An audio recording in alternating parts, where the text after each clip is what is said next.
they're a little antsy. Whereas Oh yeah, normally they're very good during their podcast recording. you Wait, should. like you have dog friends visiting? Well, all his Yes, friends are dogs. yeah, Oh, really? not very good at making human friends, but dog friends. So he Griffins just and invites over dogs dogs from together. the neighborhood. He doesn't even tell Yeah, their owners. He just invites them. they just come into my house. Yeah. Wake up. Oh, there's a poodle on the freezer. Oh well. I used to have a cat in my neighborhood that did that. This cat Mm, was like, you know, seriously majorly obese because he'd probably just go to all the different neighbors' houses and they would Hmm. all offer him food, but then he would also eat birds. And then after a Well, yeah, but while, that's he started bringing the birds to my house and dropping them off mm. on the floor in front of my desk as little presents. Oh, we're live. But I when I Oh! lived Yeah, go ahead. when I lived in Athens in the city, I was on a my house was shared a backyard with my neighbors, and I was on a first name basis with my neighbor's cat. But I didn't know my neighbor's name, so I would pull into the driveway and I would see them on their back deck, and I'd wave and say, "Oh, hi, Phil," acknowledging their cat, and just walk right inside. the cat was called Phil. Yep, great cat name. That is a good cat name. Hmm. If I ever get a new dog, I'm gonna name him Brian. I That's think it's After well, anybody in particular? I just like that you can give animals human names that are really common, like Phil Yeah. or Brian Phil, or Jeff. Brian's the name of the dog in Family Guy, though. Oh, you're right. Which So they do I've that- only so you watched do a that few one. episodes of that, so yeah, I didn't piece that together. All right, hold on, guys. We got Nathan Theory in the chat. We got Caveman. We got Hugo last and Hugo first. Okay, now he's not donating me. He's not donating to us this episode. So now I'm all thrown off, Hugo. He says I'm trying something different. Perhaps if I don't donate, they'll let me on the show. Yeah, we're gonna make that. We're gonna make that happen. You keep paying up. No one has forked it over more than Hugo last. That much is certain. Unfortunately, it all went into Lander's pocket, and then Yeah, there probably goes his Leander's tea budget for the week. yeah. Well, if by tea you mean cocaine, but That's exactly what I mean. $20 on cocaine. No wonder he's always asleep. is he? I don't know. I mean, Well, he's getting old. They nap a lot. that is true. I mean, he did often talk about napping when he was on the show. Oh, Hugo last with the $25. I wasn't even trying to convince you to give us any money, but Leander appreciates it. That much is true. Hugo, we're gonna have you on, man. Did you ping me on the all new X? Did you reach out to me? Does this time work for you? I mean, clearly it does. You're in the chat. The only thing we need to work out is, do you have a decent microphone? We can't have you coming on here with a Lander Caney level microphone. Hey, before we go live, let's go ahead and send out some tweets, shall we? Sounds good. There, chaps. Let me go ahead and send out the one that's really going to pull them in. They're suffering through the talk show, and we're going to be offering them a breath of fresh air. Here we go. Boom! Can you retweet that, Griffin? I'm gonna have Ed do it. Okay. We got to do something. We have 2 people here listening. We got to do something to get this chat. Oh, it's because I haven't sent out the toot yet. Oh yeah, that's gonna. There we go. That's the That's difference. been done. Now. Oh, we're up to 3. Oh, Terrific. There we go. We're up 50%. It The works. power of the Fediverse. Oh man, well, you know what? With the headline we got, I mean, look, that's the best headline that we could come up with because there's just not a ton of news going on this week. But we actually have some pretty good stories, I think. And if you like HomeKit and home accessories, we got an absolute destroyer at the end of the show that I think y'all are really gonna like. Maybe I could give an AirPods update. I have all sorts of stuff to talk about, man. I actually do have stuff that we could talk about and not even do the Apple news, but we got Charlie here, so we should probably do some news. I think we're ready to go. Should we go ahead and just jump into it? Let's do it. All right. Let's get it over with. Let's go ahead and queue up Mrs. You know who? Oh, Mrs. D. Oh, Mrs. D. Did you see that? Charlie is here? Oh, yes. I sent him an email inviting him to a secret soiree with El Caney. Uh-oh. Charlie, I would just go ahead and not answer that email. Don't even open it, actually, because sometimes I sent it to spam. Okay, good. Because it has pictures in there of Leander Caney that you will not be able to unsee. Trust me on that one. Mrs. D, no one wants to hear about your escapades with El Caney. They gross us all out. If you don't mind, let's just go ahead and get this thing rolling. We got a lot of Apple news to get through. And Hugo Last is here. He already forked over 25 big ones. He demands a good show. So let's get this thing rolling for him.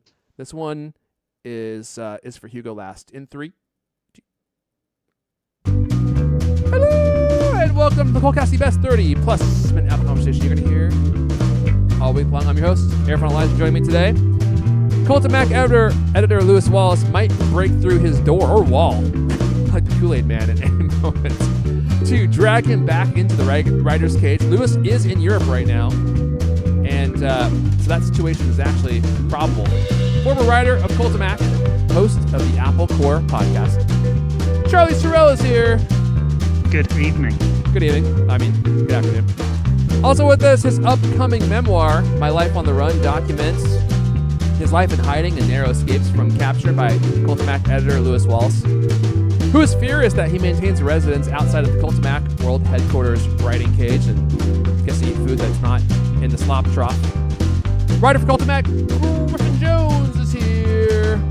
It's not a very long book because I wrote it on an old Macintosh, but it only has a 400K floppy disk drive, so right, rather short. A 1 megabyte hard drive. Yeah. Who could ever use such space? Well, I figure since Lewis is away, we could make fun of him extra this week. Since he didn't tell me he was going anywhere, apparently he told you. He never uttered a word of it to me. Where is Lewis? Do we even know? You have one guess.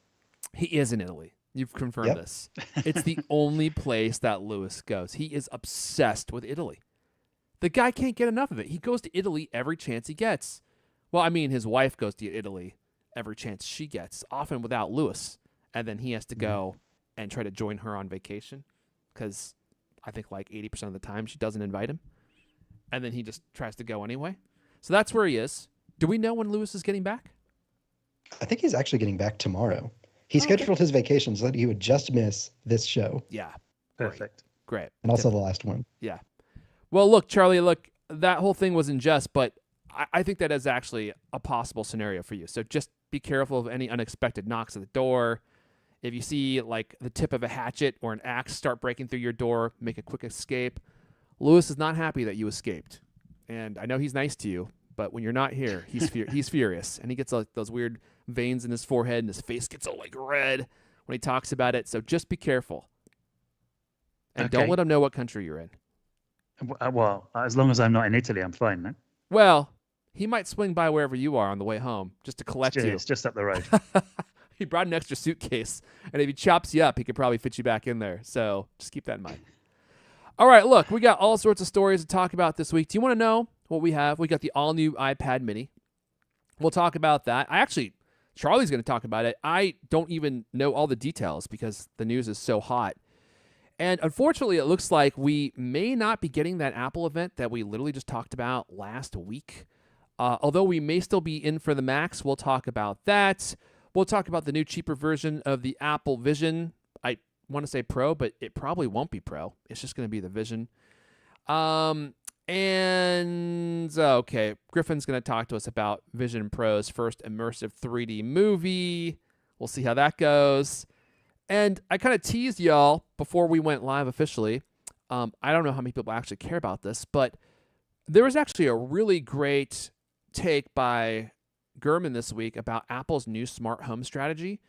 And apparently they are just going to go ham with adding new smart devices, new home OS software, Charlie. Home OS software at some point, perhaps.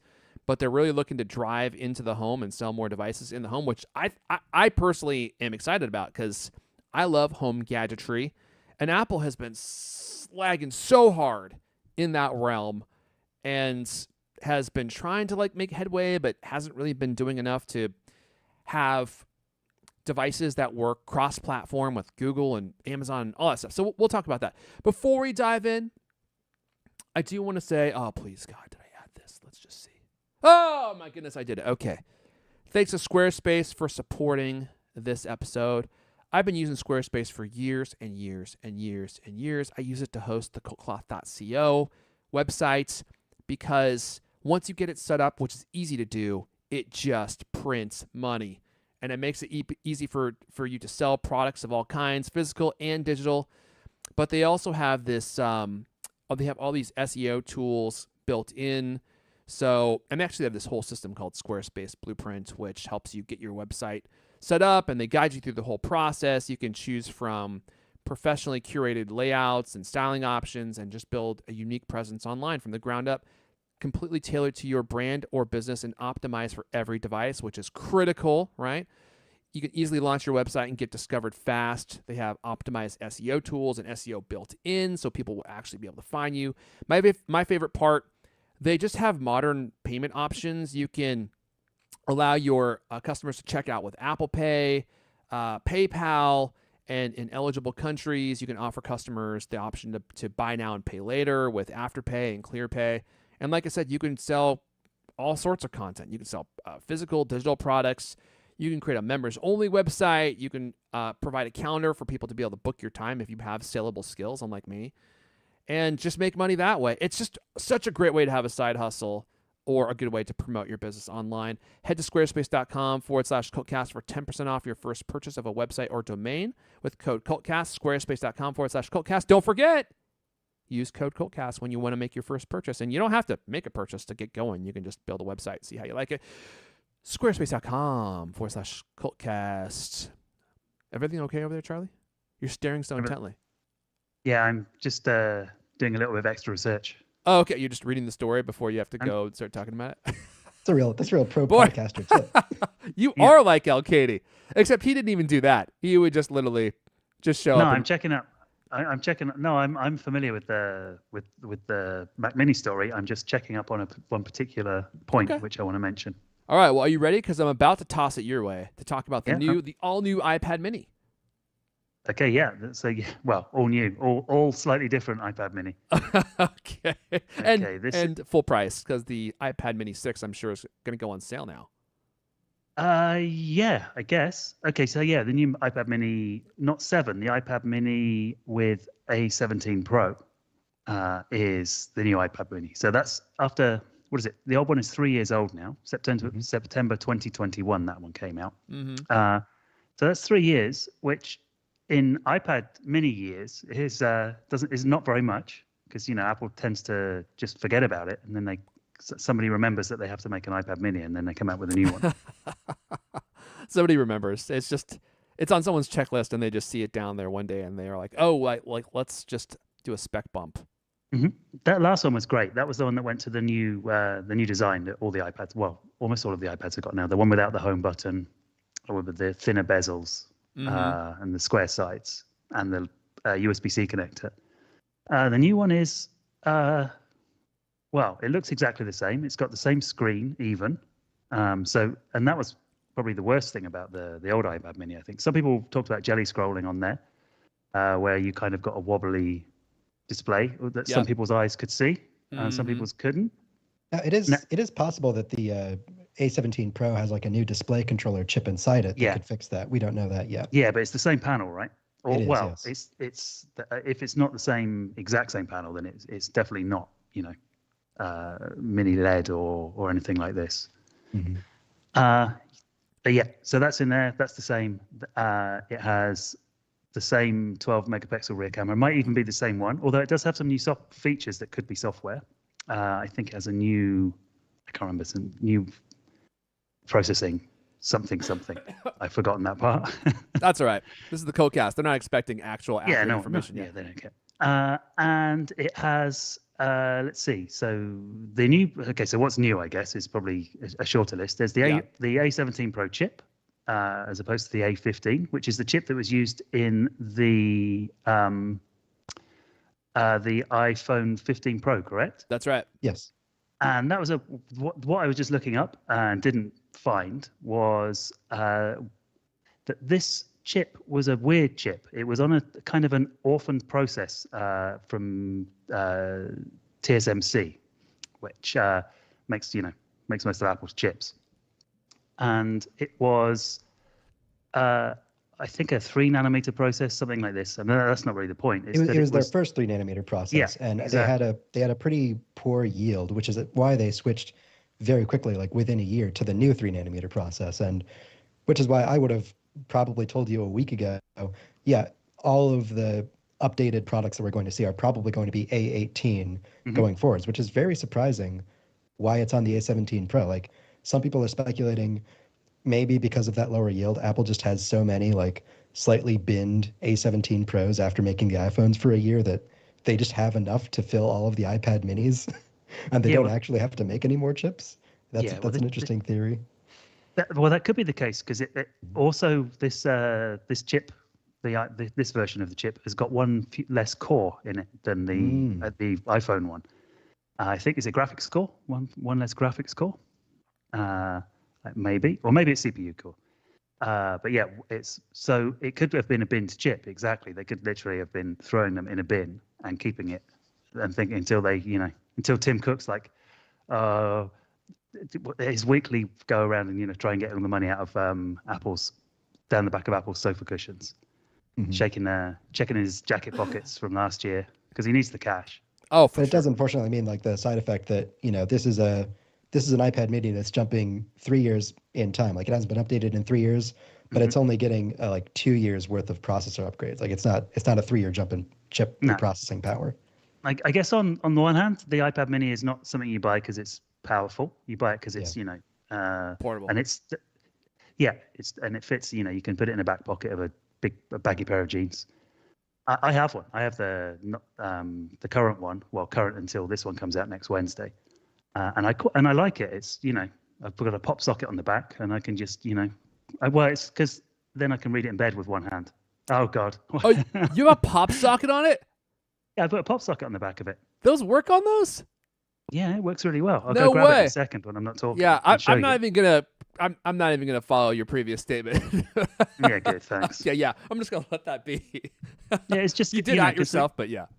Yeah, well, when I'm reading in bed, like with the Kobo or the Kindle, Yeah. you lie down on and you can put a cushion on your chest and just put the thing up there, and with one hand, it's easy to just read. It's more Where comfortable. is the pop socket on the back? Is it like center or is it like bottom left, on the Uh, third or it's on a in this. corner? It's. Shall I just? Yeah, sure. Sure. Why not? I'll just grab it. It's around here somewhere. Hold on. Ah, it's right there. Oh, okay. There. Can you see that? Hold it up a little bit. Oh, let me. Oh no, we can see it, but we're not Oh, showing okay. your. We're not showing your video, Charlie. Okay, so, this is you're not showing my video, but I'll describe it. Okay, so it's in the center, but probably what would you say, like 1/3 of the way up? I would say It's it's it's almost like exactly just 1/3. below the Apple. So it's Yeah, you like can see about half of the Apple logo, no, peeking Yeah. out the top of the pop. That's a socket. really great idea, Charlie. I have to admit. Yeah, It so you pains can me use to it give with you that either- credit, but yeah. Yeah, so you can do it with either hand, and it works sideways too. So that would probably also work with a normal iPad then. But probably not the iPad Pro because it's a bit too heavy. But yeah, I mean, it might work with the iPad Pro. The iPad Pro has super strong magnets in it. yeah. I but know, this is not. I know it's this is heavy, sticky, but though. What's This doesn't magnetize on the back. This is just stuck on. oh, it's not So- magnetized. No, it's just adhesive. They have pop sockets that just stick to your iPad. That's Wait, the that's how original. pop sockets worked before MagSafe. Yeah, the MagSafe one is new. I guess I never really thought about that. I didn't even know how long pop sockets had been around. So people would literally stick a pop socket to their phone. It's like glued on. Or Yeah, their it's glued case on. mostly. Yeah, And then how did you get it off? well, you just kind of carefully pull it. Stick like a guitar pick under the side or something. So under was this it like disc an here. actual adhesive, or did it use like the power of suction or something?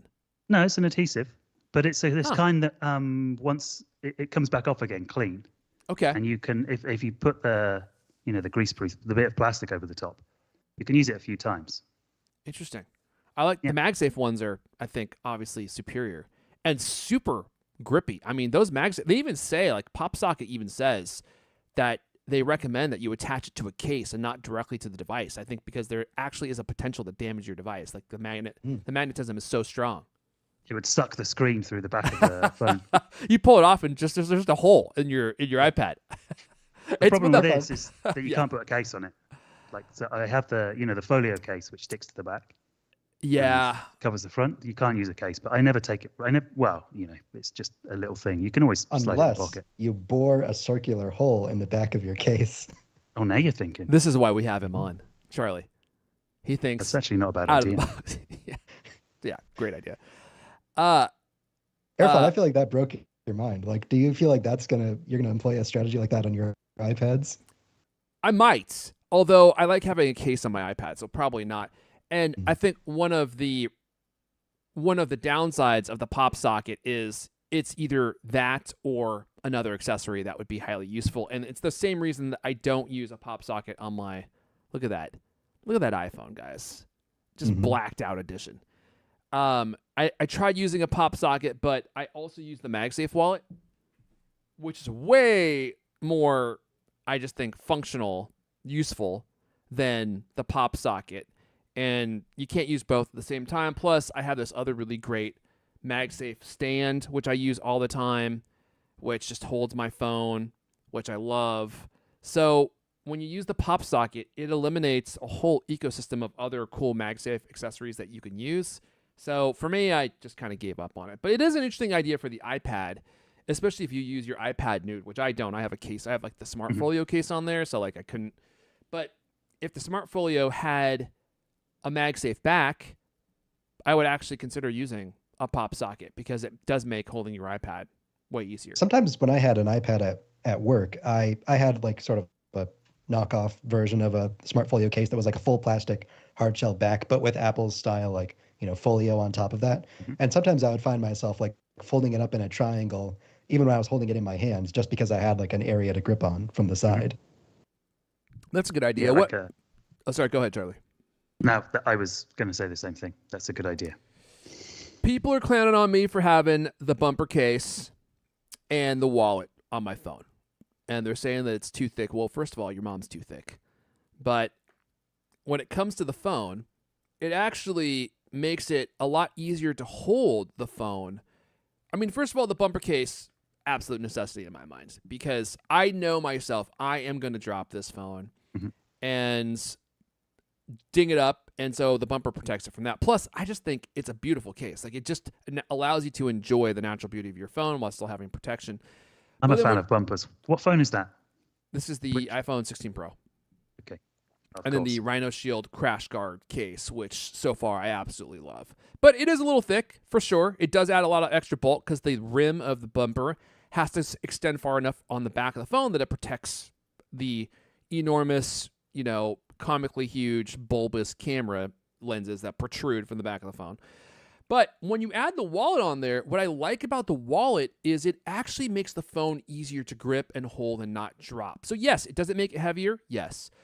But how much space am I saving over having an additional wallet? Like, how big is your wallet? I bet you it's huge. I bet you it's ridiculously huge. I bet you need to go to the chiropractor and you don't even know it because you keep it in your back pocket, and when you sit, your butt cheeks sit at a 45-degree angle because there's way too much stuff in your wallet. I don't have that problem because I have this super sleek, thin wallet that I just keep attached to the back of my iPhone, and it only occupies one pocket instead of two. I mean, to Genius. that, I'll say that like people who think that they need to carry everything in their pockets, you know, I think would have a hard time adjusting to the Apple MagSafe wallet. Because if you already think you need to carry everything, that you're already in the wrong headspace for the MagSafe wallet. Touche. And let's see here. Well, you could just put your phone inside the wallet.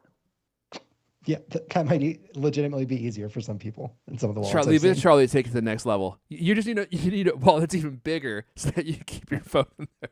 Exactly. Which solves the same problem if you think about it. It's kind of the Or same two technique. wallets. Two wallets. So expand into two wallets. Have one in each back pocket, and then you don't trouble your spine. Oh boy, are you ready for this? No. You buy two trifold wallets because they expand and they're really big, and then you just put one wallet on one half of your iPhone and another wallet on the other half, and now you have a case, and you only have to carry that in one pocket. You're welcome. I imagine this could go to the next level if you have a folding phone as well that folds in the same places. Well, you could snap we it don't- in half and put one half in each of Irfan's wallets. I hadn't even considered that. Now that is a true stroke of genius. I'm going to work on that later. And I have Apple more Care, things so that- I could just get it replaced. Yeah, I Griff. guess two more things on the iPad we might as well mention. Oh, wait a it supports second. Apple Intelligence. You're ruining all the fun. All right, fine, Dad. And- Take it away. It supports Apple Intelligence, and Yep. but more interestingly, it now says iPad Mini on the back, not just iPad. Well, isn't that cute? As if you didn't know. They should do that with Some the people- colors, so you know what some peop- color it is, because all of those colors are exactly the same. Oh, come on now. I like these colors. Actually, I think these Yeah, are beautiful colors. Sure, you might like them, but you can't tell them apart. Oh, well, I think I could. I mean, Wait, they're here's the thing. actual different colors. Yeah. Okay, Charlie showed us his iPad. I cannot remember what color it was. Is it even a color? No, I got the white one. Okay. It's like space white or something. Or But no, you know what? The fact that you had like a Starlight. slightly blue light that's reflecting a little bit, and that was enough to confuse me to think that maybe you had a blue one, says everything you need to know. These are barely even colors. Oh, well, that's particularly true about Desert Titanium. I mean, you really cannot tell what color that phone is. Go in there and depending on what angle you hold it, it will reflect light in such a way that you actually can't tell. What, Charlie? What's the difference between Desert Titanium and Starlight? I would say Desert Titanium is actually less gold than Starlight's. It is almost white. And if you hold it at the right angle, it actually does look white. The only difference is the perimeter of the phone, the band, actually does look gold. It looks a darker gold than Starlight does. And the little circles around the camera lenses are gold as well. It's a very I can't believe you color. actually know it. I didn't think you'd have an answer for this, but you've Oh, got yeah, an in-depth I answer. actually went to the Apple store because I kept looking at photos of the dang Desert Titanium phone, and every photo I saw looked different, and I was agonizing over which color I wanted because for the 18th year in a row, we get no interesting colors for the Pro phones. And so I actually considered getting the Desert Titanium, and I couldn't tell. So I actually went into the store and looked, because if it was going to be dark, like an actual bronze, I was going to buy it. But I went in there, and the colors or the web images that you see that show the phone as kind of being white are actually what it looks like in person. So, yeah. I think it might as well have been called Starlight, if not for the fact that Starlight doesn't fit in for their naming convention alongside black titanium, blue titanium, gray, like natural titanium. Like Starlight would be the odd one out there if it doesn't have like something titanium name. But aside from that, it is basically Starlight. Like I was also hoping for like a nice brown phone. No, it's just slightly gold or white. I was hoping for Zune Brown, but Yeah, that's what I was thinking. They should make a Zoom Brown case for it. I'd buy that. I might consider that. Hey, one last thing I wanted to mention just real fast. I think that maybe the bigger story here, because $450 for the iPad Mini, I just think that's a steep price. $499, no? Is it four? I thought it was $449. Let's see here. In the show notes it says $499, but it could be. Oh! They raised the price. No, what it's you the same do- price. same It's always price. been $499. I don't know. Has it always been $499? Well, Yeah. I mean, for a long Really, time. The first one Since the last one, yeah. Okay, because I just went and looked on Apple's site for the refurbished version, and they were saying that the retail price of the last version of the Mini was $449. Okay. So I think they actually did raise the price $50. That might have been But the they also- price on the refurbished store. Yeah, But they doubled the RAM as well. Okay. Doubled the not the RAM. We don't know about the RAM yet, but they probably have increased that. But no, they've doubled the storage. They have doubled the storage. I Of the think base maybe model. that's the difference here. So they did raise the price. I think the 64 gigabyte version was the base version before, and now it's 128. But they're also raising the price by $50. I think that's what happened here, because the refurbed iPad Mini 6, which I was just going to say, like, that might be the play, right? Get the refurb version, because now it's $379 on Apple's website. And if you know anyone who works for Apple, they can get you 15% off that price, which really makes it a good value. But it's only 64 gigabytes. And, dude, 64 gigabytes on an iPad is really not enough. I mean, No. it's basically just enough to browse the web. You're not going to be able to store very much on. So that kind of actually kills the value, in my opinion. It's like, dude, 64 gigs. Now you're probably wondering, well, what's the next size up? It's 256. At least I think. I don't think they have a 128. No, I got the 256, and I wouldn't have bought that if there'd been a 128. So it must Which be. is why they do that. Those Yeah, scoundrels. but Yeah. now that it's 128 to go in, and but still, and then 256 and 512 are the other options. Yeah, TC knows how to extract every ounce of profit out of us. He's a master. The maestro. He's a money vampire. He's a money vampire. That is true. He'll get you. Once he gets you, he just drains you of all your loose change and your hard currency and possibly your investments and so on and so forth. Okay, we talked about this way too long. Where are we going next? Is it me?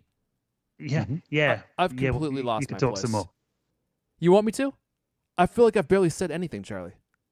It's true. You're kind of a bit of a shrinking wallflower. Sometimes I think that I should probably speak up for myself, and maybe participate in the No, conversation. yeah.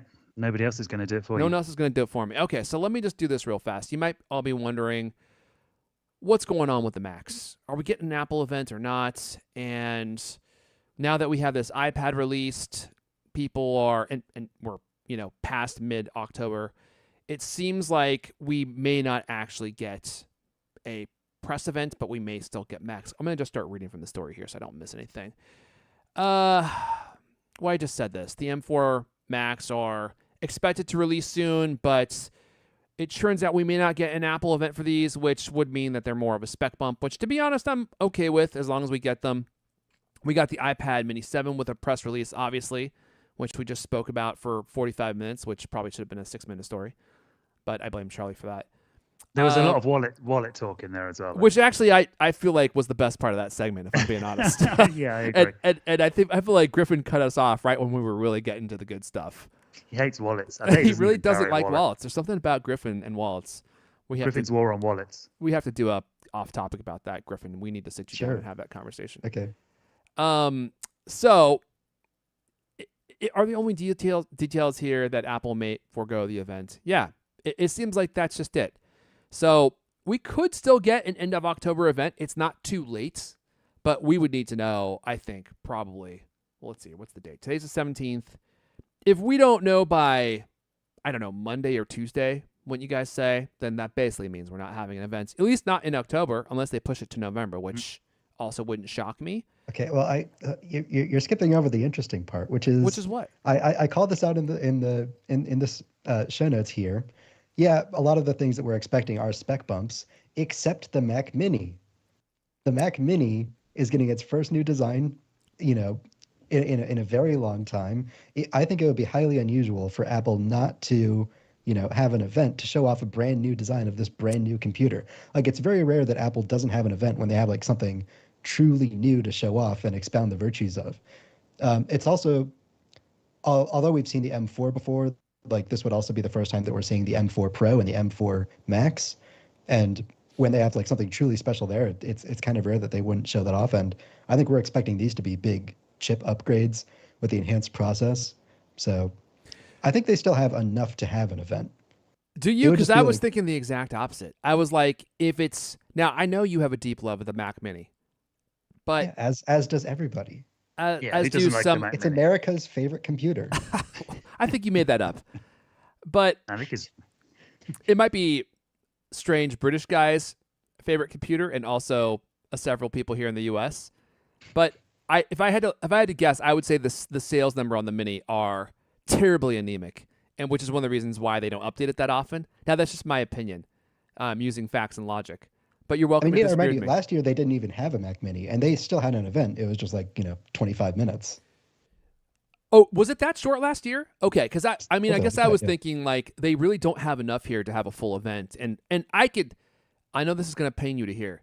I actually think that they could just do a release on the website with a press release and just show new pictures and talk about the specs of the Mac Mini and just leave it at that.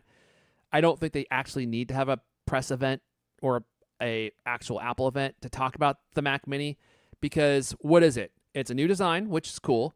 It's going to be a spec bump, maybe a big one, some new ports, and that's it. Like, you could literally call that stuff out on a website. And if they don't have a huge array of products to release, especially if the MacBook Pro is basically just going to get a spec bump and a new color, I really do think that they could just do this. I agree with Griffin that if there's anything worth talking about, it's the Mac Mini, because the MacBooks, the MacBook Pros, it is just a chip upgrade.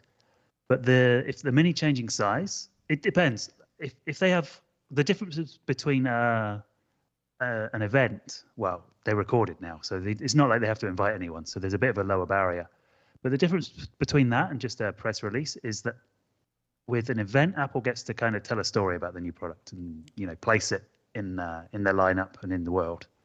Like the classic one of those was when they introduced the iPad, and Steve Jobs was spent the whole time sitting back in an armchair and really kind of pushed the point home that this was a computer for sitting back in your armchair. I love that event because Yeah. he's just like sitting there and he's like, "Ooh, look at this! Look at this!" for just like an hour with his iPad. And that's kind of what the iPad is really, really good for. But then, so if they've got some kind of story to tell about why this new thing is special, why the Mac Mini is, is different than the other one, apart from just being small, than an event. But otherwise, I mean, just do a press release. All right, well, time will tell. If we don't have an invite to a Apple event, I think by early next week, I think it's pretty safe to say, like 80% chance, like we're going to just get a press release and that will be the end of it. But who knows? Apple sometimes does unpredictable things. I still think that we are going to get new Macs before the end of the year, which I think is the important part of the story. And I know our whole audience is going to go out and get the new Mac Mini as soon as it comes out, with it running the A17 Pro chip. It's going to be so incredibly powerful. How could you turn that down? I'm just joking. I think it'll be better than that. Yeah. I expect it to have like the M4, which will be a crazy cool machine. Well, let me ask you this, Griffin. You going to buy it? Mm-hmm. I'll buy it for a review, but I'm perfectly happy with my M2 Pro. Yeah. Okay. All right. Should we move on to a topic that's even more obscure? Apple's cheaper Vision headset. Headset. Let me just point out that this is just a great picture of you, Griffin, wearing this Vision Pro. Look how happy he is wearing that. That was in, I think, a review of the top. I don't know. It was in a How I'm Using My Vision Pro article when I was talking about like the top head strap, and I buried that really far down, like 1,000 words in. But that image was just in the media library, and so Rajesh found it and surfaced it for all of us, which I'm truly grateful for. It really sets your hair off. Yeah. Yeah. Just flares up behind it like a peacock. Yeah. Yeah, like a peacock. All right. Exactly like that. Okay, so Mark Gurman again is saying that Apple's working on a cheaper Vision headset, and that it will cost cheaper, low end apparently, and it's going to cost around $2,000, and probably use an inferior processor and cheaper materials. Well, I don't know. Okay, I've got something to say about that, but let's go. Okay, I want to hear that. What the different? Yeah, let's go through what the differences are. Okay. Well, okay, I'll come to that. $2,000. Okay, is there really any difference between 3,500 and 2,000 when it comes to? I mean, obviously there's a difference, but $2,000 is still way too much for just somebody to just buy this thing. It puts it at the same kind of level as, it's the same kind of people are going to spend. I don't know. I don't think it's going to open up to a bigger market. Yeah, maybe it will be like an order of magnitude more people, but maybe like twice as many people. But twice as many of 400,000 is still only 800,000, and that's still under $1 million. If that though, because I mean it's $2,000, but then when we go further down, we're going to see it's going to drop eyesight, which is the screen on the front that shows the creepy ghost eyes. The creepy, exactly. I think that's an obvious one. And yeah, I think so. But if that's gone, I don't know. That's going to disappear. So it's just going to be a VR headset, really, at this point. It's going to look like all of the other VR headsets. And then apparently also it's going to use a lower resolution OLED display inside. And probably the most amazing thing about the Vision Pro is those displays. I wrote iFixit's teardown blog post, and we spent a few days just like ripping the thing apart. And we'll actually put that in the show notes. I'll give you the link for that. Yeah. And these screens are just incredible. The resolution of them, the technology of them, and sticking in a couple of cheap small OLEDs. I don't know. It seems weird. I think for something like this to work, because it's an accessory, really, it's an accessory product. It's not. You're not going to buy one of these instead of your Mac or instead of your phone. Because that's where you're still going to do, or your iPad. That's where you're going to do your computing stuff. I mean, a lot of people just use a phone for their computing stuff these days, but you're not going to do that with this headset. It's an accessory, and it's going to be like that for years and years yet. So it's got to be an accessory price. It's got to come down to be under 1,000 to really like pick up any kind of sales, I think. I've totally heard agree. speculation that maybe instead of like lowering the actual resolution of the headset, they would, as a way of making them cheaper, make the displays bigger and then put them further back so that they don't have to be such the insane pixel density, and that would drive down the price a little bit without significantly affecting the specs. How far away can you put them, though? Because, I mean, yeah, well, if you don't have the eyesight display on the outside, then you have extra extra depth to play with. That's true. Yeah, I guess. But, I'll say something I really don't controversial. think I would want to... Oh, go ahead. No, you go ahead, Griffin. I'll follow up your statement. I really don't think you would want it to be any lower resolution than it already is. I think it's pretty high resolution, and it's higher resolution than any other of the crummy VR headsets, but those are crummy VR headsets. I think that like the Vision Pro is honestly maybe only like one technological leap forward away from being like as high resolution as it ever needs to be. Mm-hmm. Like, give it another like Retina level revolution on top of what the Vision Pro already has, and it's like, that's perfect, doesn't need any more changes anymore. Yeah, I totally agree. And I think that's, you might be right about that. And I think that's an interesting observation. I was just going to say, I don't think they can make it any worse. And that's not to say that it's bad, but I think it's passable right now. In some situations, it's actually really good. But that was one of the surprising features of the Vision Pro, was that its screens, after all the hype that we heard, were not as good as I was expecting them to be. Even though they're probably cutting edge, they still weren't as clear and as crisp and as colorful and as vibrant as I was expecting them to be. And in its current form, I would not even spend $2,000 on the Vision Pro. Like, if they sold the Vision Pro for $2,000, I still would not buy it. Like, maybe $1,200, I might buy it. And that's not to say it's a bad product. I just mean, for me personally, it's just not delivering any value. It's not doing anything that I really feel like I miss, to be honest with you. And it's cumbersome with the battery in your pocket. It's heavy. There's just a lot of things about it that make it a product that I don't want to use on a regular basis. And so for me, that severely diminishes how much I would pay for it. And if they drop the quality, if they drop the price to $2,000 but drop the quality, then I would have zero interest in it, because now it's not even going to be as good of an experience as the Vision Pro, which is already not the best experience in my opinion. So Apple's is in a real pickle. That's a phrase that we use here in the U.S., Charlie. It means that they got a problem on their hands. Yeah, we say that too. Oh, do you? But yeah, does yours involve we an have actual pickle? Okay. Yeah, we swim. No, it's an old English tradition. Okay. Once a year we swim in pickle day. Okay, I thought you were going to try and claim ownership over that phrase, like, oh, the British invented it, I think we stole pickle from India, no? I think pickle comes from like chutneys and things like this. Maybe.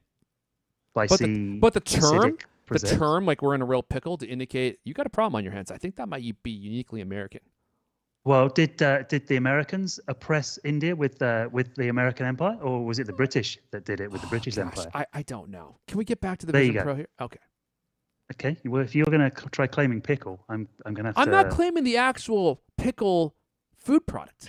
I'm just mean the phrase, you're in a pickle, my friend. My mother used to say it. Did she? Is she from America? Maybe.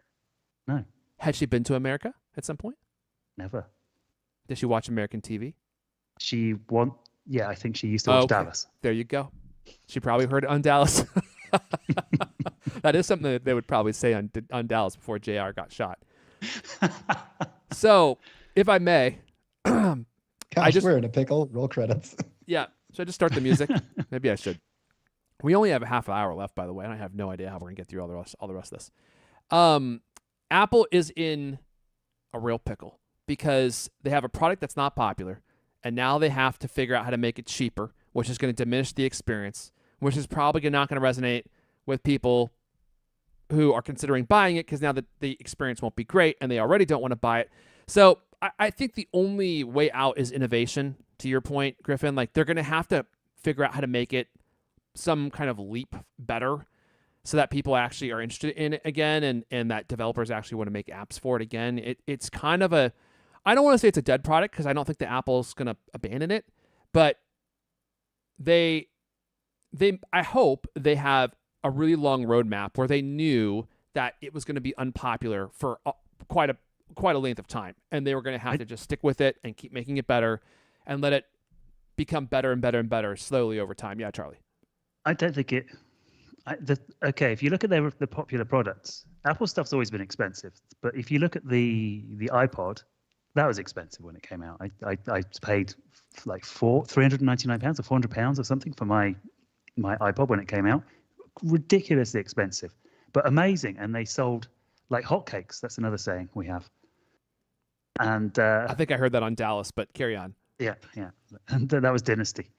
And it was Alexis's hotcakes. It was actually made of money. I never watched that show, but okay. Please continue. And then you have it had a killer use. It was you 1,000 songs in your pocket. It was obvious. It was music, all of your music on the go, and it looked cool. Then the iPhone, that was it was a phone, but it was also the internet on a phone, proper internet. So what does the Vision Pro do? What's its obvious? It does a bunch of stuff that's cool, but there's not really anything. It's like that everybody's like, oh, I've got to have that. Yeah. People had to have the iPod. They had to have the iPhone, and then the Samsung knockoffs that everybody has that now. So yeah, I think that it doesn't really have anything. I think that's what Apple needs to work on.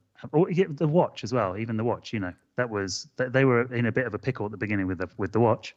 They didn't know quite what they were doing, but that clearly had people saw it and knew what they wanted. So they were people buying it for health tracking or for that mostly, right?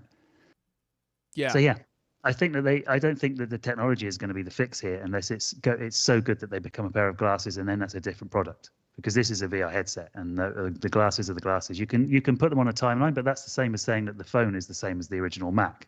It's a computer, all-in-one computer, but it's completely different. Right. So, and I'd say that AR glasses are completely different from a VR headset in terms of what you can do with it. So I just don't see this product going anywhere ever. I think you nailed it, and I was going to say the exact same thing, which I know is how you're on the right track. And Apple's own industrial design team, at least according to the rumors, made this exact argument. It's a product in search of a solution. Like, it's really cool technology, but what does it actually do for you that you want to do? And that's the question that they have not been able to answer. And I think they were hoping to release it and get it in developers' hands, that maybe someone would figure that out for them, which hasn't happened yet. Now, I do think that there are some really cool use cases for it. Sorry, I don't mean to relitigate the entire Vision Pro. I feel like we've had these conversations in the past. Yeah. I'll stop, but like the ability to have floating windows when you're doing things around your house and have that superimposed over like the pass-through video actually is a killer feature, I have to say. Like, it's super cool. Yeah. It is it's amazing technology-wise. The whole thing is very impressive, but it's not something that everyone wants to go and people just don't want to buy them. Well, not at $4,000. No, exactly. Yeah, like for me personally, like working in the Vision Pro is a great, thing that I can do for productivity. And, because I work remotely, kind of technically self-employed, but for Call to Mac, like, the self-motivation is like a big central part of my job. But what other people do is they just get real jobs rather than spend $3,500 on a headset. Do you have those? That's true. And I do think that there's a lot of potential to have this be used in like creative spaces and stuff. There's definitely I really hope that Apple is committed to the long haul. They spent all this money to develop this thing over years and years and years. So I think that that's probably where they're at. I just hope that it is, and they're not like, well, didn't sell, time to abandon it, like they did with the Apple Hi-Fi or something.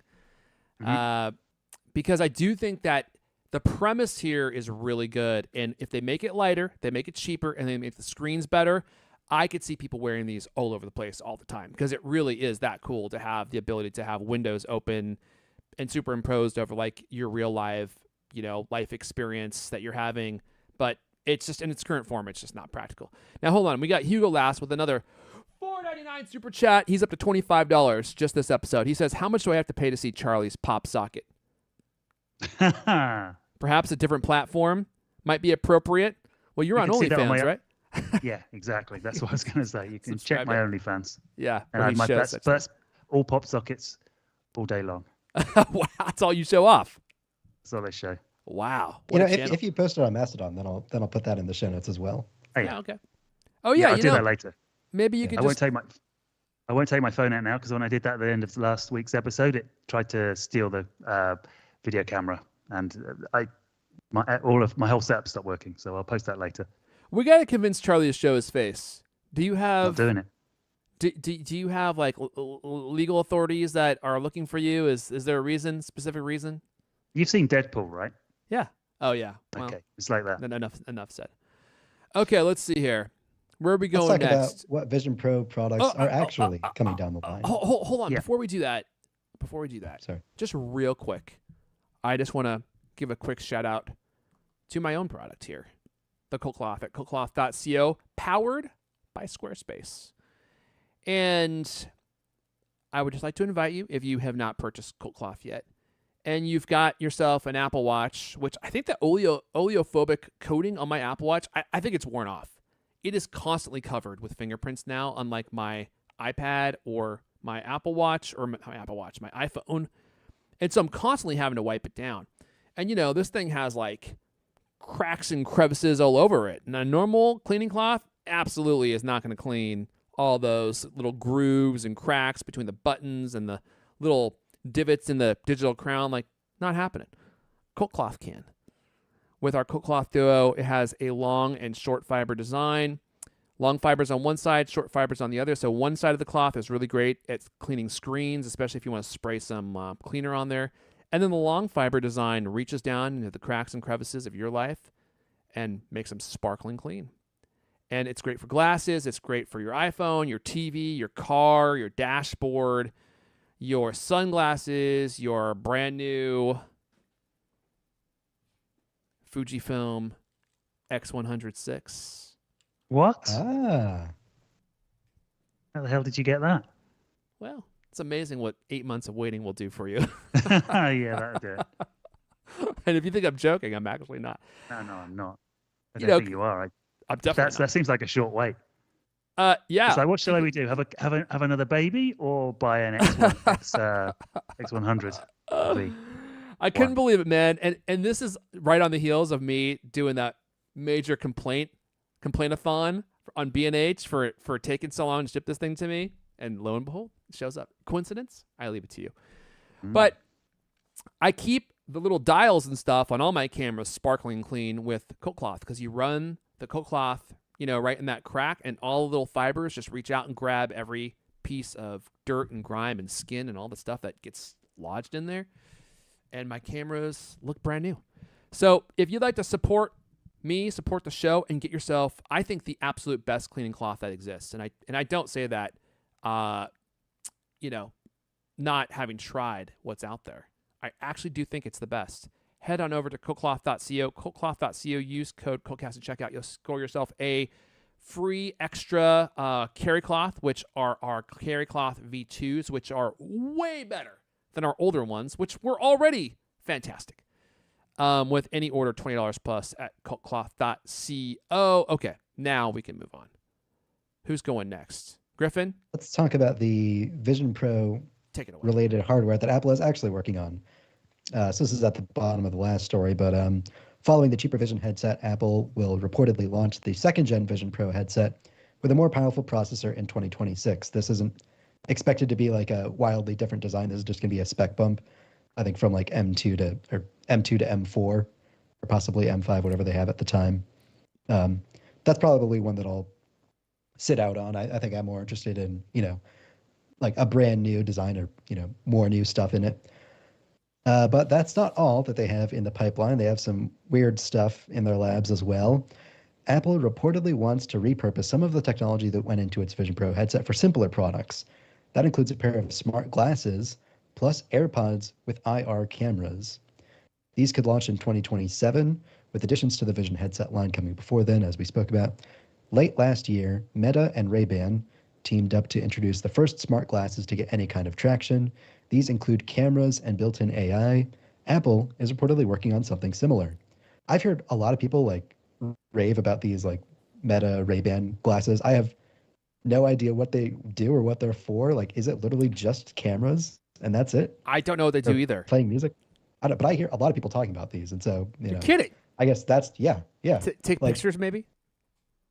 yeah, I guess so. Okay, I I'm don't gonna know. look. I'm gonna look it up. A lot of people Yeah, are like raving about these things, but yeah, they're quite popular. Are they actually uh, popular? Wow, they Apparently, got a ton of popular enough that reviews. they keep coming out with new versions of them. Okay. I mean, they do. I mean, they do just look like slightly chunky Ray-Bans. Even the first set was not too bad. It had thick arms, but well, I think the arms have a special name, don't they? The Meta So smart yeah. glasses, is that the Okay. Mhm. Yep. All right. Looking it up right now. Well, So they recently came out with like a concept thing, so don't get it mixed up with those because they really are Dorksville. These things look like proper Ray-Bans, regular Ray-Bans. Okay. Noted. So back to the story here. Into 2027, the team is considering launching smart glasses on pair with the Meta Ray-Bans. The idea is to salvage the billions of dollars spent on the Vision Pro. Okay, that seems like a bit of negative phrasing from Mark here. The idea is to salvage the billions of dollars spent on the Vision Pro's visual intelligence technology, which can scan the environment around a user and supply useful data, Mark Gurman said. Rumors of Apple working on smart glasses heavily circulated in the years before the launch of the Vision Pro headset last winter.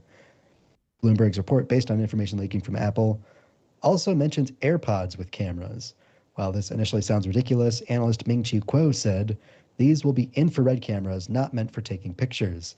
Instead, the cameras could be used to add gesture controls. The wearer of the wireless earbuds could start or stop music playback by waving one of their hands, for example. And AirPods with IR cameras might work in cooperation with the cheaper Vision headset, also supposedly on Apple's drawing board, which will launch next year, possibly. I think the idea of outsourcing some of the expensive parts of the Vision Pro to AirPods like that could be an interesting strategy. Like the thing about Meta's Orion glasses, which Charlie alluded to, is that like it's kind of like a glasses sized thing that you wear on your face. I mean, they are big, chunky, thick glasses that no one would ever really want to wear, but they are, glasses, whereas a Vision Pro is a headset.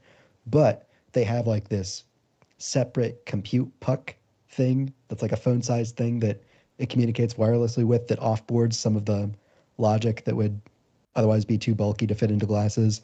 And they have this like wristband thing, like, kind of Apple Watch sized wristband thing that you wear on your wrist. And it uses that for gesture tracking, kind of like how the Apple Watch has like the double tap gesture, rather than fill the front of it with cameras so that it can just watch what your hands are doing all the time. So with IR sensors inside earbuds, Apple might be working towards a similar thing. What do you two think? Well, I think it's an interesting idea, and if the Ray-Ban glasses are popular, then Apple could come in, make it easier to use. So I'm looking at the Ray-Ban glasses, and they do exactly what you would think that they do. They take video, they take photos, and you can listen to music on them. Now, I can only imagine how horrendous the video probably is because it's like shaking all around. I mean, it's hard enough to hold a camera still. And when you're taking video, shaky video is the video killer. Like, no one is trying to watch your shaky video. And with all your little head movements and stuff, it would be really hard to take, I think, video that you would actually want to watch.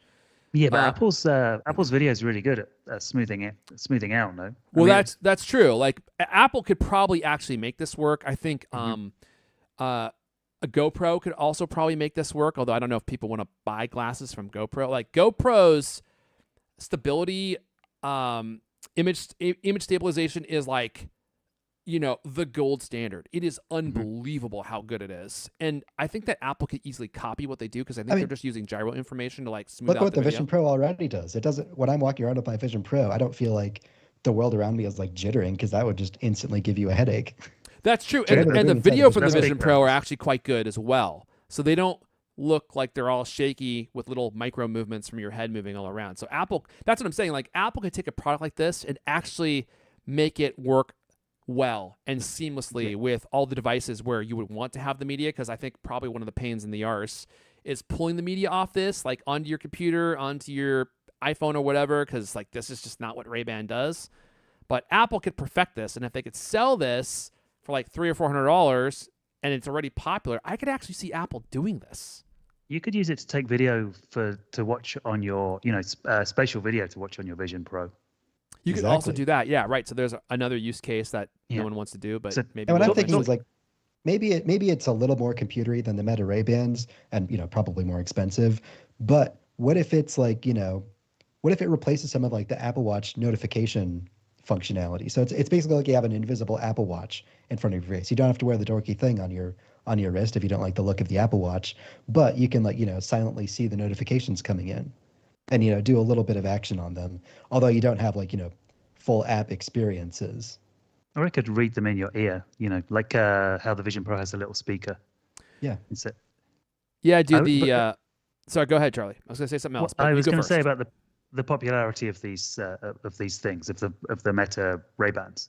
Do you know the work of Joanna Stern? She's at the Wall Street Journal, and she does amazing videos now. She's been reviewing like stuff since forever, and she says that she uses them all the time, the Meta Ray-Bans. She wears them a lot because obviously she's like a big nerd like us, so she's gonna and she's really into gadgets, but she uses it when she takes a dog out, when she takes a kid out, so when she's playing with her kid, she can still take videos without having to pull her phone out. And interesting. So you think about it, and then she's got it. It's like when phone cameras first came out. It's like they weren't that great, but you always had it, and Instagram was a big deal, even though we were taking terrible pictures. We just put filters on them. So, that could work. I don't know about... The thing is, though, if they become popular and everyone's going to have cameras on their faces, then that's going to be a whole privacy problem, which Apple is really going to have to deal with, because they're not going to get away with it. Everybody expects that from Facebook. Yeah. But Apple's kind of, in a bit of a pickle. They're in a pickle, which apparently, according to Wesley from the chat, originated from Shakespeare, who clearly watched Dallas. Yeah. So that's where he got all of those plot lines from. I mean, there were a lot of similarities. That's all I'm saying. Who shot Hamlet? Yeah. I should reach out to see if they'll send me some of these to review. I actually think the more we talk about these, the more I think that they're an interesting product. They do kind of remind me of like Google Glass V2, in that people could take video and photos with Google Glass. Like the productivity aspect of Google Glass, I don't think was something that people actually really cared about, but it was more just like being able to like capture media and stuff. But I could definitely see Apple doing something like this and just streamlining it, making it easier, and doing their own version that actually has really great image quality and video quality and blends seamlessly is what I'm trying to say with your iPad and Mac and stuff. And plus, dude, just Ray-Bans. Oh my goodness. I don't know what it is about Ray-Bans, but they are just such beautiful sunglasses. It's true. It's true. There's just something about the acetate that they use for the frames and the colors they choose. They have great industrial designers. I think they are manufactured at the Luxottica plant in Italy. I think that's where all of them come from, even still. There's a whole interesting story behind Ray-Bans and actually Luxottica, for that matter, who make like all the glasses in the entire world and the sunglasses and stuff, unless you get yours from Costco. The one other thing I wanted to just mention real quick. Poor Anker. They were ahead of their time. They released some sunglasses called the Anker. Well, technically they call them the Soundcore frames. I reviewed these on the show. They sent these to me, and I was like, these are going to be so lame. And they were a smash hit, in my opinion. And they discontinued them, unfortunately, because no one bought them. But they were really super high-quality sunglasses. And they came in a variety of designs, and you would just buy, like, the front part. And then the technology lived in the stems, and you could swap the stems out with any different front sunglasses that you wanted that they sold. And they had all these really beautiful designs. Like, they actually made really good sunglasses. And then the stems would connect to your iPhone via Bluetooth, and you could play music. And I use those things even now. They're still one of my favorite pairs of sunglasses. And you could use them just to play ethereal audio when you're just out and about, when you don't want to have like your earpods in your ears. And then you also get them paired with like a great pair of sunglasses. They were really a good product. And apparently they didn't sell. And maybe that's because they were missing like the camera functionality, which would have been overkill for the Anker frames. But Most Ray-Ban. people aren't gonna like take their arms off their glasses and put new ones on. I mean, that's kind of a hassle, no? People just want to. Well, you don't have to do that. I mean, once you get them set up the way that you like them, you never need to do that again.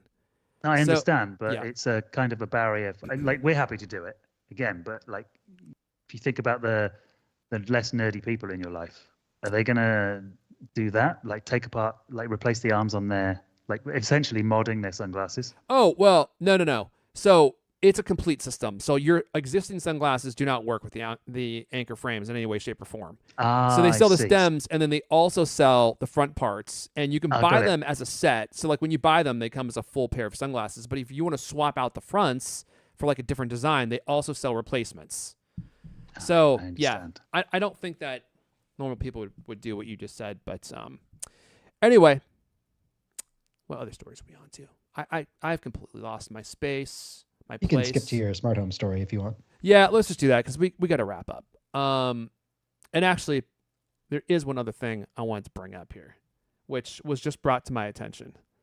Y'all know that I'm a huge fan of Steve Ballmer. Well, where is Steve Ballmer? What's he doing these days? No one knows. He bought the Clippers, didn't he? Mm-hmm. The LA Clippers. So he's been doing that. He's been going absolutely ballistic on the court cheering for the Clippers. Well, guess what? Steve Ballmer, the bomb dog, he's backing in the best way possible. I don't know if he owns this YouTube channel or if he's just doing like guest hosting. Steve Ballmer, the bomb dog, everyone's favorite enthusiastic former ex-CEO, the sweatiest man in tech and basketball. He has a YouTube channel where he does videos called Just the Facts. Interesting title.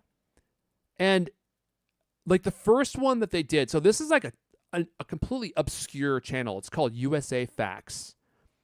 And until they got Bomb Dog on here, their videos were, well, no one watched them. Maybe 1,000 views. Someone over there at USA Facts had the genius idea to bring on the Bomb Dog. And the very first video they got with him had 3.1 million views. I think he owns that website. Like he's working for that company. Okay, I saw an interview with Steve Ballmer recently. I don't remember if it was. I think it was. Oh yeah, it was. He went on Jon Stewart's show and he was talking about this new website that he started. Okay, basically. So maybe this is when he started promoting it or something. Mm-hmm. I mean, one of his videos, 8.4 million views, 8.2 million views, 7.6, 7.7. I mean, he's dropping bombs. Boom. And people are loving him. Thank you. I did that on the fly. So if you can't get enough of Steve Ballmer, he's here sweating up a storm, delivering facts straight to your noggin. And I haven't watched any of these, but I'm gonna. I don't know. These seem like they might be slightly political. Maybe not. He calls them Just the Facts, but anyone who labels their website Just the Facts tends to have a political leaning. You know what I mean? And unless it's a website about fax machines. Well, I haven't seen all the videos that are on here, but that could be it. Just the facts. In which case, he needs to hire a copy editor because he spelled it wrong. But would that surprise you? No. It's not his dick. He was probably sweating so much he got in his eyes and he couldn't see what he was writing. His finger slipped when he was busy typing the title. Yeah, or maybe Clippy came in to help. That might be it. He typed it on his Windows phone, That's right. And now just barely holding on by on his Zune. There we go. Which he keeps on his person at all times. Anyway, okay. That's not what I wanted to talk about. Great story by Gurman this week. Apple has a new smart home strategy. Screens everywhere. And boy, do I love it. I'm going to just read from the article here so I don't miss anything. Apple is finally preparing to compete for the smart home market after falling behind Amazon and Google. They're finally preparing to compete. This has been going on for years and years and years and years. This is hilarious. Let's see here. For years, Apple Inc. has sold the go-to devices for our pockets, but has struggled to achieve any kind of success. Well, he says, that kind of success in other areas: the car, the face, the home. Apple is now setting out to conquer the smart home with an aggressive new strategy, putting Apple screens and software throughout the house in a way that creates an end-to-end experience. Over the next 2 years, I expect home hardware to be a top priority for Apple. The push will include developing a new home OS. operating system and smart display, as well as a higher-end robotic tablet device. That's interesting. So Home OS. Home OS. The renewed effort follows years of mediocre performance in this category, with Amazon and Alphabet, aka Google, taking the lead. Boy, this pretty much just sums it up right now. One reason Apple has struggled in its focus is that they work in a closed ecosystem. Dude, have we not said that on this show 1,000 times? That is the problem. It just does not work. People want all their devices to work with all these other devices, especially their phones. Remember when you couldn't stream anything but Apple Music to the HomePod? Whose idea was that? They should be caned by Steve. I think Apple gets mixed up because they think, well, people already have an iPhone. If they want to talk to Siri, they'll just ask their iPhone, or they'll just ask their Apple Watch, or, people already have a screen. They'll just watch things on their iPad, and they're just completely blind to the use cases of like why the, I don't even know what they call it, like the Amazon Echo Show. I think that's what it's called. They're just completely blind to the reasons why that exists or why people like them. And you might be right. Maybe it's just finally like told them. I think it's because Apple's engineers are forced to work such long hours and they never go home, that they don't have a chance to actually do anything at home. That's right. So they don't even know any of the people that are at their home anymore. Like they get there, they're like, "Who are you?" Their engineers get home and they just immediately collapse until it's 4 a.m. again and time to go to work. You might be right about that. Let's see here. It goes on to talk about artificial intelligence, which will help them have a competitive edge. And then he goes on to say there's going to be a focus on the Home OS strategy. That includes the new Home OS, which will be built on the underpinnings of tvOS. Blah, blah, blah, blah, blah. Yeah, okay. So the takeaway here for me, Apple is going to start releasing a lot more home products, which I think is really interesting. And it seems as though they are open to being a more open platform, which I think is going to be hugely important. I mean, they have already been making inroads with the Matter standard, which is being adopted by Amazon and Google, which basically means that your Apple devices can control like the huge world and ecosystem of other Matter devices that are out there, and they don't have to be like certified for HomeKit, which is the way they were operating previously. Like there was literally like a chip they had to buy from Apple and wire into their hardware, which cost them money, which no one did. And then Apple eased up and said, well, you can just certify via software, which I think they were hoping would give them a higher adoption rate, which I don't know how much that helped. It doesn't seem to have helped that much. And then now there's Matter, and I imagine that Matter will help them collaborate with more devices and which is great, because like you want to be able to go to Costco and buy like the new cheap accessory that controls your power outlet and have it work across different devices, not just with Apple stuff, not just with Google stuff. I don't know if you all have noticed, you probably have.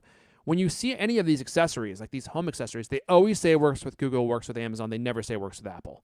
They might say it works with Siri, but it might have some limited connection with an Apple device, but it's like one specific scenario that many people probably don't even use. And so it seems like Apple is looking to fix that, which I'm a huge fan of. So I applaud their philosophy change here, and I do think that Tim Cook should really consider having a live caning in the in the middle of Apple Park, or what do they call the building again? I'm spacing on the name. The donut. Yeah, it's Apple Park. Isn't it? The Apple donut. Yeah, Apple Park. Yeah, you know that huge like park in the middle of the donut. They should do it out there, and they should probably that's Apple Park. Apple Park, and they should probably live stream it so that we can all witness it. I mean, don't hit them too many times. Maybe like 5 is enough. But whoever developed that strategy should probably be punished. Yeah, 6 times, 1 for each color. He has like a red cane, an orange cane, a yellow cane. Right. 6 is traditional as well. 6 of the best. We called it in school. Okay. 6 is the best number of things. I'm okay. That's all it was called. You would be given. That was the name of the punishment. 6. You'd be given 6 of the best. Go to see the headmaster for 6 of the best. And you get 6 whacks with a cane. Or actually, I had a headmaster who, this was some years ago, who'd flown planes during the Second World War, and he was now headmaster, and he was extremely strict, as you'd imagine. Wow. And he had a cricket bat that he like on the wall, and it was there. I don't know if he ever actually used it to hit kids with, but that was the threat. that was the looming threat that it was a possibility. Well, the Britishism that I learned from watching Doctor Who, as the phrase goes, we're in for a jolly good smacked bottom. I like that. I might take it. All right. Well, here's where the ceremonies will take place, right underneath the rainbow. Just a suggestion, Tim.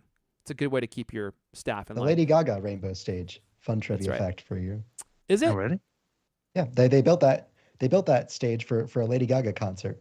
And then they just kept it because they liked it so much. Kept it up. Wow. Yeah. Well, that's cool. So that's very cool. Cheerful. Okay, look. Do we have anything else? I don't think so. I'm calling it right there. What time is it there, Charlie? 22:22. Dear me. What does that mean? 10:22. 20. Yeah. Okay. You had to make me do math there in real time. We'll talk about that later. I might need to break out the cane for you as well. I'll get that cricket bat from your headmaster. Do you have his information? I think he's dead. But the cricket bat was. But his the cricket bat was probably Jasper. isn't. Oh, he gave it a name. Yeah, it's called Jasper. So you might be able to track that down. All right. Well, I'll look into that. But in the meantime, we're going to go ahead and wrap it up there. That's all the CultCast we have for you guys this week. But you know what? The fun continues. You can find us on the all-new X. Well, me anyway. At Airfon, ERFON. We're friends on the internet. But you're the only fascist left on the podcast. Oh yeah, yep. A real authoritarian. Are you on X? The all-new X, Charlie? No. Okay. No, well, you can. Well, let me just promote the podcast so nobody else can steal it and pretend to be. Yeah, all right. So now I can say a majority of us are on Mastodon. You can find me, D. Jones at tech.lgbt, and Charlie at indieweb.social. Oh, he is there. Okay. Yeah. Yeah, I'm on Mastodon. Okay. We talk all the time without you. Yeah, well, that's because you're the only two people there. Don't sign off without letting me plug my podcast. Okay, the Apple Core Podcast, the Apple Core Podcast, wherever you get your podcasts. This has been the CultCast, the best 30-plus minute Apple conversation you're going to hear all week long. New episodes of the CultCast come out every Thursday night. I want to thank everyone for listening, for hanging out live, and we will see you guys